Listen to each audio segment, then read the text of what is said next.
High above Notre Dame Stadium, I'm Dave Holmes, joined by Adam King. We're getting ready for the Buckeyes and the Fighting Irish, number 9 against number 6, kickoff shortly after 7:30. Let's talk about some of the things we're looking for in tonight's game. A lot of people talking quarterback.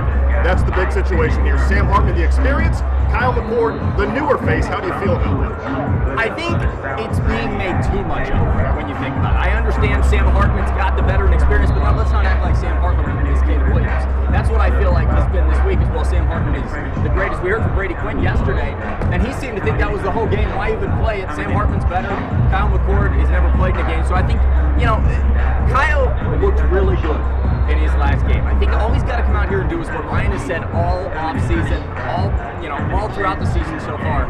Just be calm, cool, and collected. You don't have to do anything special. Just drive the car in the middle of the road in the right lane.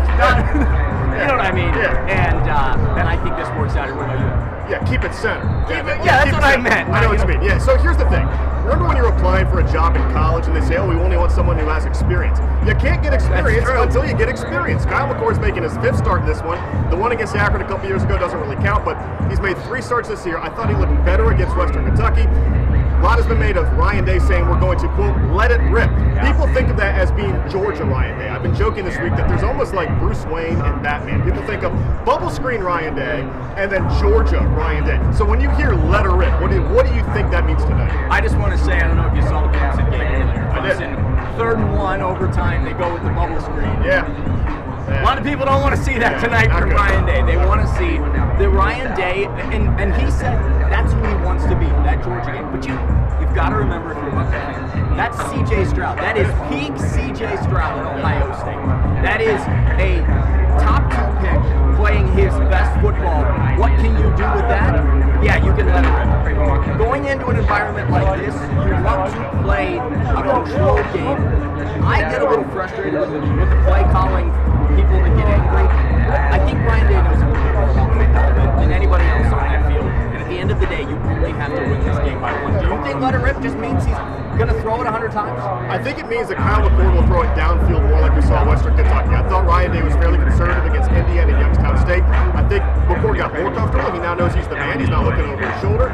So I think we'll see him throw it downfield a little bit more. Now, if there's a critique about Ryan Day, I don't really worry about the play calling or the offense because they've been the top 2 in the nation every year.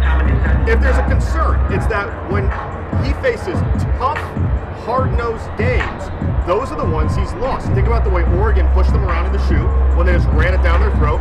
You think about the 2 games against Michigan, and Georgia was more physical, although that game turned into more of a conventional shootout. So I know a lot of pundits are thinking Notre Dame wins this tonight because they think they're just going to punch Ohio State in the mouth. Do you have any concern about a physical, old-school game against a Ryan Day team? Just say it. It was Lou Holtz. You said pundits. My fellow Kent State alum. Yeah, there you go. I think that's what he says, my fellow Kent State alum, Dave Holmes. Yeah. Lou Holtz said it. He looked to Ohio State in the face and said, you're not tough enough to win this game. Yeah. I mean, we've heard it for the last 2 years now. I will say, and maybe you disagree here, in all of the Ryan Day era, there has never been this much bulletin board material. Yeah. Genuine, I mean, when you hear a former coach of Ohio State go on air and say, you don't have it, sorry guys, you're weak, you're not tough, that has to be top of mind for the Buckeyes. I will say this. I hope that they don't take that to mean let's try to run it down their throat and just pound the ball and prove that we are tough. Because I think it's okay that Ohio State's offense is a finesse team. And that's good. The defense has got to be tough today, and I think that's where it all comes into play. Interesting matchup because it's very much experience against talent. Ohio State has more talent. I don't think that's a question. Notre Dame's quarterback, Sam Hartman, he's a baby boomer, right? I mean, he grew up with my parents. You have their running back, Estime is a junior. Their top 2 receivers are senior, junior. So when I look at the matchups here, it's a lot of experience. Now, I will say this. Ohio State does have experience on the defensive side of the ball, on the D-line and the linebacker position. This could be the coming out party for the Silver Bullets today because I just think they might thrive tonight. It's a chance for them to maybe keep their offense in the game. If Ohio State wins this game and the Buckeye defense looks good, do we finally give them credit? Yes. I mean, at what point? Yes. I feel like all of last season, everybody was waiting for the other shoe drop. They looked phenomenal this year so far. But understandably, people are waiting for the other shoe to drop tonight. If they go out there and show, and I will say, Ohio State, like you said, they're mentally talented, but they're young.